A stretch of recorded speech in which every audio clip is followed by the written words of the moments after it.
Right, so the mechanisms underlying the development of essential nutrient deficiencies or under nutrients. So inadequate dietary intake, so poor diet, you can calibrate that if you like in the way that we did in the last module. Adequate dietary intake, although deficiency still occurs due to genetic factors. In other words, here we would say this person is unable for a genetic polymorphism to activate B6 into pyridoxal 5-phosphate, etc. So they create a higher than normal requirement for the nutrient. So this case, acrodermatitis requires a higher amount of zinc because there's a defect in zinc absorption. That's probably due to, as I say, think if it's something due to poor absorption, think phosphatidylcholine or lecithin, and also those zinc transporter proteins. So main case disease where individuals suffer from copper deficiency due again to intracellular trafficking of copper. Gene polymorphisms associated with folate metabolism can increase the risk of genetic abnormalities. We've looked at that. Nutritional interactions can result in conditional deficiencies in dietary binding factors such as fibre and phytates, which are largely from beans and legumes and things, can form complexes in the gut with essential nutrients. Zinc deficiency results in individuals who consume too many phytate foods. So Jack and the phytate beanstalk. So it's beans and legumes like that. A mineral to mineral intervention, and if one mineral is involved in the metabolism of another, we're all familiar with the copper and zinc. So if you've got too much zinc, you displace copper, and if you've got too much copper, you displace zinc. Potassium, sodium, magnesium, calcium and so on. Here we've got alterations in iron metabolism are often observed in individuals with copper deficiency. Other interactions can occur. Copper, we've got iron, manganese there, cadmium and zinc and vitamin A. These reactions occur at multiple sites, including the gut. Metal-to-metal interactions can significantly influence the transport of metals into the developing fetus. Important metal-to-metal interactions can occur between essential and non-essential, such as cadmium can result in secondary zinc deficiency because it's on the same column in the periodic table. The effect of drugs or chemicals on the metabolism of a nutrient, and chelating drugs, which I would call here include NAC and acetylcysteine after a period of time, but usually penicillamine and EDTA, etc., both result in deficiencies of minerals in the baby. So drugs we know, but it's pretty obvious you shouldn't take any pharmaceutical medication when you're pregnant. But it is amazing how many are still when you deal with pregnant girls who are pregnant and you find that they're taking, oh, I'm only taking this, as if it's only one drug. You know, you shouldn't take any drugs when you're pregnant at all, really. It's just, it might be just a diuretic, it might be just headache pills, whatever. Acute maternal response to toxins, an example of increased need for folic and ascorbic acid, particularly there. Essential micronutrients, zinc we've said, teratogenic if you don't have enough. Hypozincemia can be a complication of disease states. Diabetics, all diabetics need zinc. Zinc is the regulating cofactor in the middle of the insulin molecule. So the insulin molecule is activated by zinc. So zinc goes automatically with insulin activity, whether it's insulin resistance, which I think is a lot of the problem that with type 2 diabetes, that the insulin is high, if anything, but it doesn't work. It's not active. And one of the main reasons is it's not being activated because of the zinc. Diabetes, hypertension, AIDS, alcoholism. So I think we talked really enough about zinc. Placental zinc. A healthy placenta is the richest known source of zinc, containing between 300 and 600 milligrams of zinc. So if 15 milligrams is the normal RDA, a placenta could be divided up amongst quite a few people, and depending on its size. In the animal kingdom and in some societies, the placenta is eaten, valued for its high nutrient content. Eating the placenta immediately restores postpartum zinc levels. There you are. So on the continent in Belgium and things, they make them into creams, don't they? There's special creams that you can make because it's high in human chorionic gonadotrophic hormone, which is supposed to help the aging process. So copper, remember copper and zinc, are opposites, but on the other hand, you do need copper and zinc in perfect amounts. So a deficient copper during pregnancy can result in early embryological death and tissue destruction, including the skeleton, pulmonary and cardiovascular. So there's quite a number of enzymes, including lysyl oxidase, which is the last part of making collagen. So copper deficiency can lead towards collagen issues. Human infants with Menkes syndrome is an X-linked defect in the copper transporter. So we mentioned about copper and zinc. So all elements have transporter proteins. This is the defect in the copper transporter. So we mentioned about a zinc transporter, and you've probably got other ones, magnesium transporters, selenium transporters, and so on. And this gene, ATP7A, is on the X, which is chromosome 23. So chromosome 23 is called the X chromosome, okay? And there's a 23, of course, Y chromosome. But only the boys have 23 X and Y. So we have an X gene, so we have all the genes on the X chromosome. But we have the addition of another 50 on the Y chromosome. So the Y chromosome is sort of over periods of time, evolutionary-wise, is sort of dying away. Used to have thousands of genes on it, and now it's only got 50 on it. So we're a dying breed. Although there was some evidence that we might be making a slight comeback. But we have got the X chromosome, luckily, but boys are X and Y. Girls, you just have two lots of X. So whichever side, whichever gene it is, you've got two genes of the same, basically. But there's a lot of chromosomes on 23. And 23, interestingly, corresponds to 400, the wavelength, which is the one exactly that it leads towards porphyria. You know, what we talked about when you can't get rid of metabolized uroporphyrin into coproporphyrin, so you get this purple color in the urine and things with real porphyria. But it does mean you're very sensitive to sunlight. So people with 23X or chromosome 400 nanometers should always wear sunglasses in the sun, because otherwise you get the intense light. The 400 nanometers converts superoxide in the back of the eye into hydrogen peroxide and can lead to visual problems, visual damage. So that's on the 23, so you could measure that one, Menkes syndrome, characterized by hypothermia, neuronal degeneration, abnormalities in the hair. You get kinky hair, hair with kinks in it, skin and connective tissue. That's because of the collagen, bone fractures and vascular abnormalities, all due to collagen. So iron, very important, of course. Iron deficiency can affect many things. Selenium. Selenium again depends upon many factors of where the food comes from. Now it's said that in this country, East Anglia, being Essex, Norfolk, Suffolk, which is fundamentally reclaimed land, is the richest area for selenium in the country, naturally, because it's reclaimed from the sea, and that fruits and vegetables and things, because they're big growing areas there, are richest in the selenium. And that may explain, they think, the reason why people from East Anglia live the longest in the United Kingdom.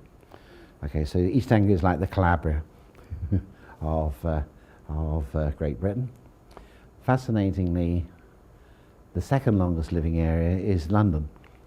And it's thought, with all that pollution, why it's the second longest. It's because they can get you to hospital quicker. If you have a heart attack, you've got a greater chance of getting to a hospital in London than anywhere else, because there's so many hospitals around there. The lowest life expectancy is, of course, Scotland. And that may be something to do with the diet, or, again, sort of local minerals and things.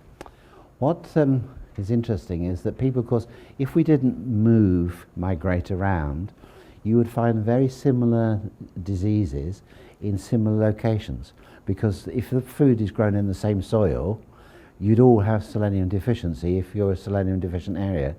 But if you're over here, you may be deficient in manganese.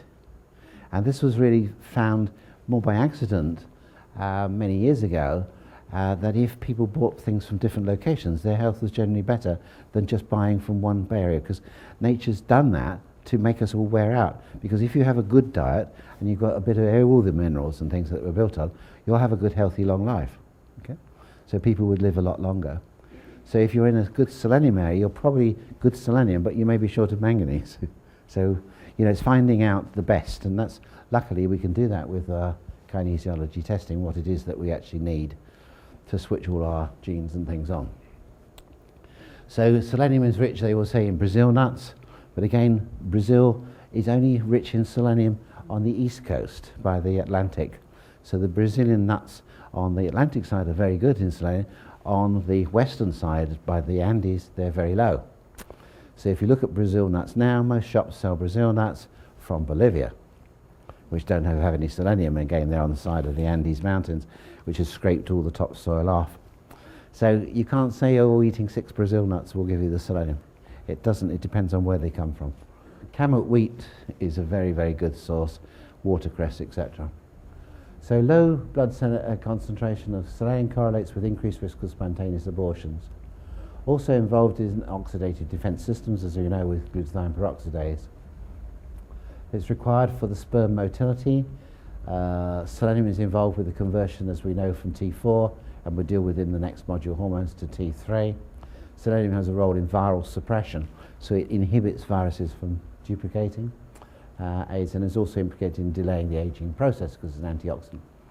Folates, carotenoids, decrease in response to toxins, including maternal tissue damage. No problems with taking carotenoids in pregnancy. And choline is important for hippocampus connections, which is our spatial awareness and memory. So this was an article I took, it's got to be at least 10 years, maybe longer ago.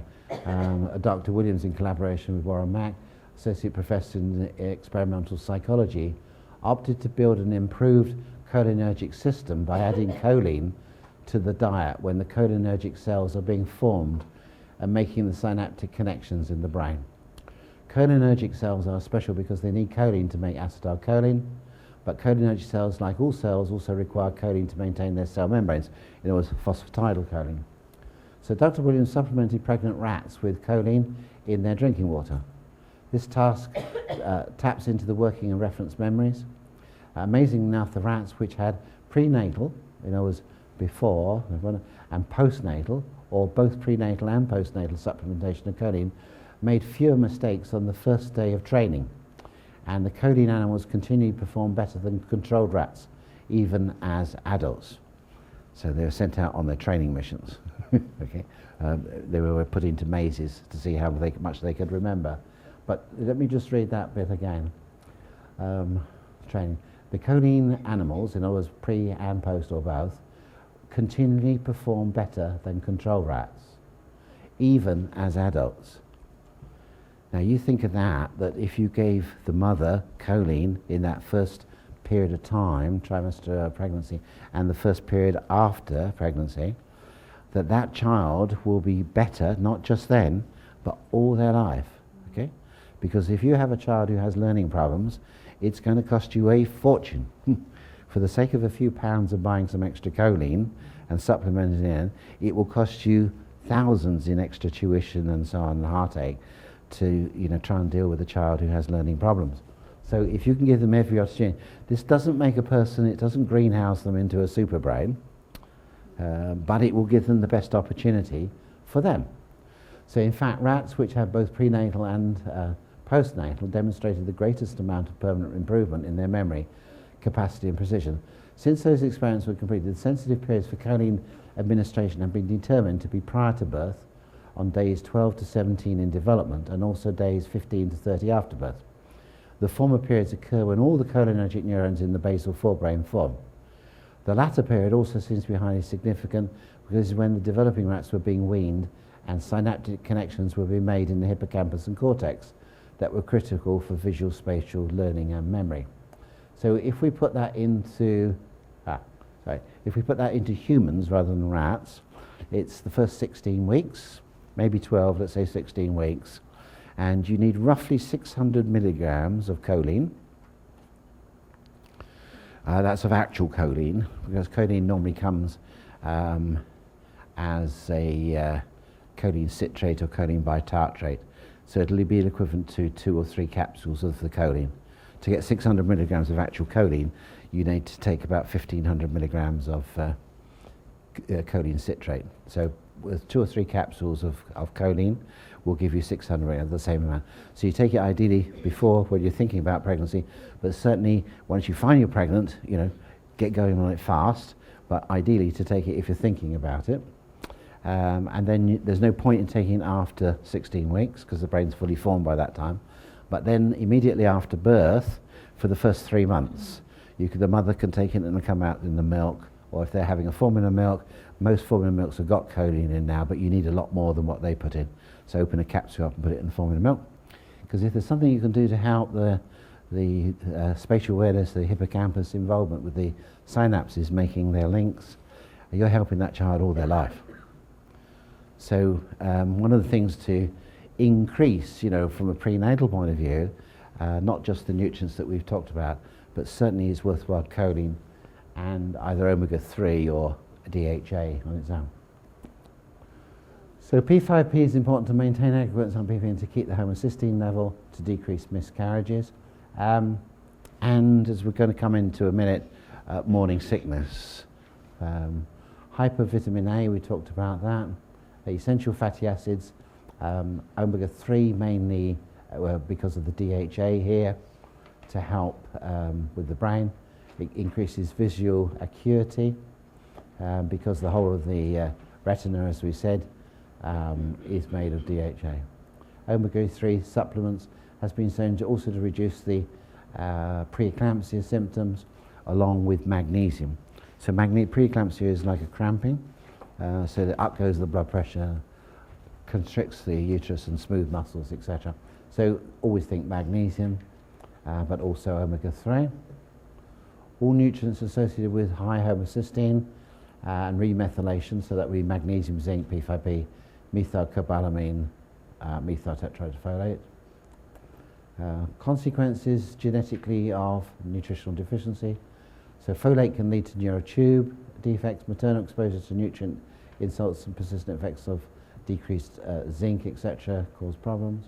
Poor iron can lead to low dopamine, myelin decomposition, etc.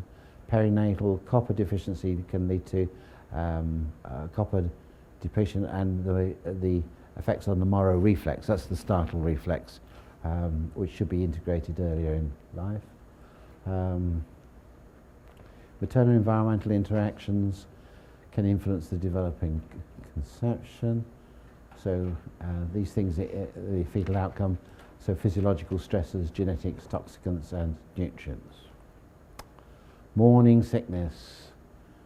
Sometimes that's the first sign that you realise that you're pregnant, is morning sickness. And it's not just morning, it's called morning sickness, but in many cases it's all day as well. And it's only for 3 months, but it's not only for 3 months in some cases.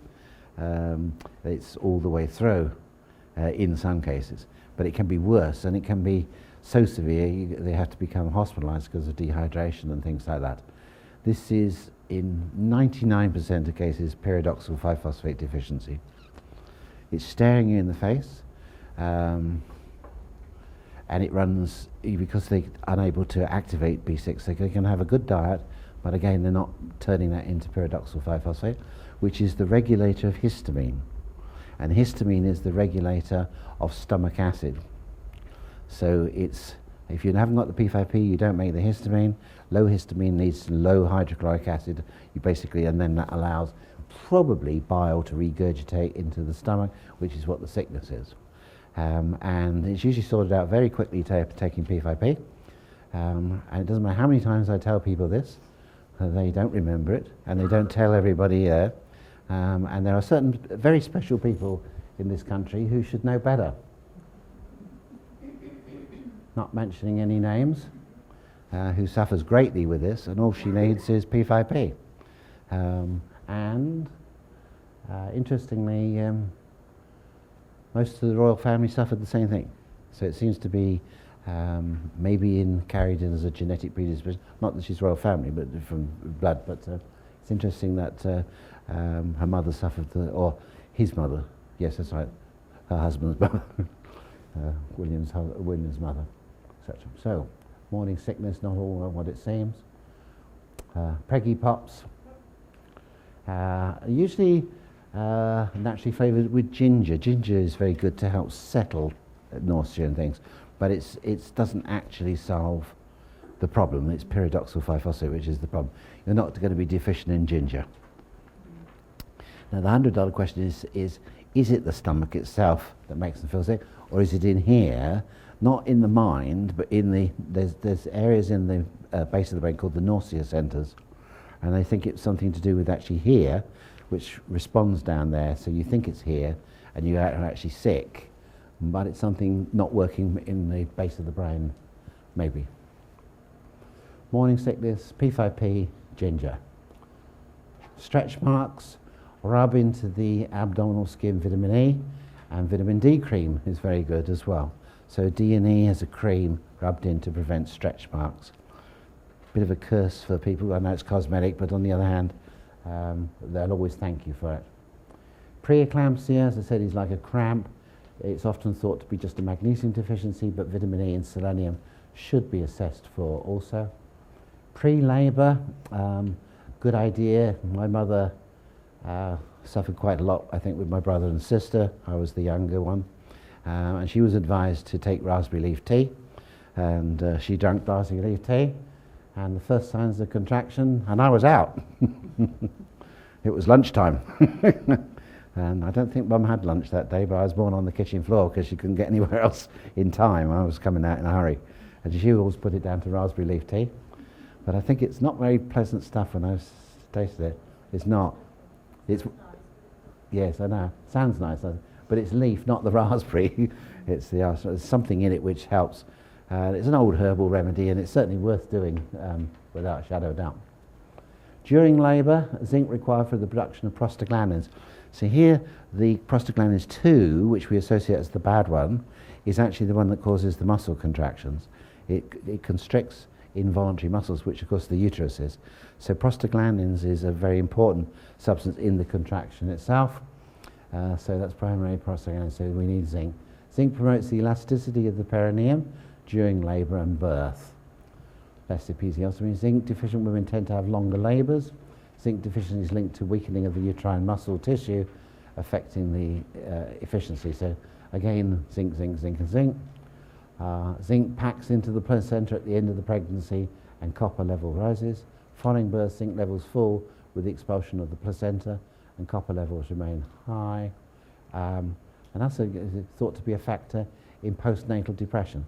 So following birth, zinc levels fall with the expulsion of the placenta. Remember, the placenta's got a lot of zinc in it. And copper levels remain high, and this is thought to be a factor in postnatal depression. High copper, but certainly low zinc, because zinc is important in the synthesis of serotonin, dopamine, noradrenaline. So tests, as we said before, for the specific types of zinc. So sometimes it's only one type of zinc that works, and sometimes it's a whole load of them, but test for different forms of zinc. Magnesium, as we said, is important for contraction of the uterus itself. P5P, what I found is the regulator of the contractions locally, physiologically, seems to be noradrenaline. So noradrenaline is made from tyrosine and needs pyridoxal 5-phosphate to decarboxylate from tyrosine into making dopamine and noradrenaline. So what I found very helpful is that the woman, the wife in that case, TLs the pain, where the pain is during the labour itself, and the husband bashes the small intestine 19 hard as you can. So you tap here, she's holding here, tap here, and the midwife thinks you're going crazy. Why are you hitting your wife? But it stimulates the noradrenaline activity. And what I usually do is I put a little mix of tyrosine with P5P on the tongue. So it makes it look as though she's salivating yellow stuff on the tongue there, and you're bashing the living daylight out of her. But it really works to help reduce the labour pains. So as soon as they start to come on, you tap. When the labour pain goes off, then you relax and everyone's all right again. But it does really help tremendously there. So she's TLing there. Husband taps away on small intestine 19. Postnatal depression, very serious issue. Usually occurs 1 day, 2 days after birth, or when the milk comes in. Test the mother for magnesium deficiency following massive loss due to smooth muscle contraction of the labour. So all the usual things basically, magnesium, zinc, P5P. Test the mother for zinc, omega-3s, and certainly cranial, because she's done problems usually with the sacrum and the pelvis at that time, and if you, through the dura, if you lock this end, you probably pull down and lock the other end as well. So they usually respond well to cranial treatment. Predominant probiotics we looked at in the last module, didn't we, for depression states. Lactation. Suckling. Initiates afferent impulses that travel by sensory neurons from the areola to the hypothalamus. Here they stimulate the magnocellular neurons that stimulate the posterior pituitary to release oxytocin. The oxytocin causes contraction of the myeloepithelial cells and the release of milk. Human milk has high lactose levels, providing 40% of the calories available to the infant. So lactose breaks down to 1 molecule of glucose and 1 molecule of galactose. So it's a disaccharide, it's a double sugar. This is because the infant's brain is large and requires a lot of glucose as a metabolic substrate, and lactose is broken down. I just said that, right. Also, lactose secretion obligates the secretion of large amounts of water due to osmosis, supplying the infant's water requirements. As lactose is only synthesized from glucose, the other way, maternal glucose utilization is increased by 30% in fully lactating women. Okay, so oligosaccharides, yeah, you don't need to know what's really in there. Histidine-rich glycoprotein has been found in colostrum and breast milk that binds copper and zinc in there. Human milk proteins, we know, are casein and lactoferrin. That as iron is needed for bacteria to multiply, and lactoferrin binds to iron, is therefore considered to have antibacterial properties. So in other words, breast milk has antibacterial properties and protect against things like E. coli, Klebsiella, etc. Lactoferrin is increased in the colostrum and in mastitis. Milk lipids, most of these are triglycerides, 20% of these are derived from medium chain fatty acids, which make them very biologically available to the baby. Minerals contain potassium, sodium chloride, calcium, magnesium, and predominantly omega-6 fats. Because ideally we should have a balance of omega-3, so it is a good idea for the mother to continue to use DHA or omega-3 oils to supplement postpartum so that they get enough in the breast milk, because what you don't want is high omega-6 and low omega-3. And if you use a formula milk, they tends to be, or cow's milk, it tends to be high in omega-6 rather. So you're more likely to develop a cow's brain than a human one. So that's why you shouldn't just have cow's milk unless you have a bit of omega-3 with it. Amino acids, milk has a high cysteine, and basically human milk has all the essential amino acids. Taurine is made from cysteine, as we've seen before. So cysteine is needed for central nervous development, and taurine is needed for the infant brain, retinal development, as we said, and bile. It's also rich in phenylalanine and tyrosine. Cholesterol is needed by the infant for challenging the development of cholesterol metabolizing enzymes. B12 in breastfed babies of strict vegetarians and vegan mothers may be very low. So bear this in mind, that vegans and vegetarians may be all right. We would always suggest vegans have B12 supplementation. They know that as well. But a lot of vegetarians think they get B12 from dairy and from eggs. Well, I can assure you they never muscle test. So the hierarchy is red meats, and then other meats, fish, cheese, eggs, etc. But really, cheese, eggs don't muscle test. Fish, I never yet found a fish that registers for B12 deficiency. It's basically got to be red meat. And of all the red meats, the best one is lamb. Lamb and wild meat will test very well for B12. White meats don't tend to test very much, in other words, chicken doesn't really test. It's got to be aerobic, so it needs to be the red fibres of the meat. Otherwise, take a supplement. It's nice to think you could be a vegetarian and get enough B12, but it is hard, and it's impossible as a vegan. So contaminants, of course, in human milk are going to have things that the mother is exposed to, environmentally and within her, which can come out through the milk.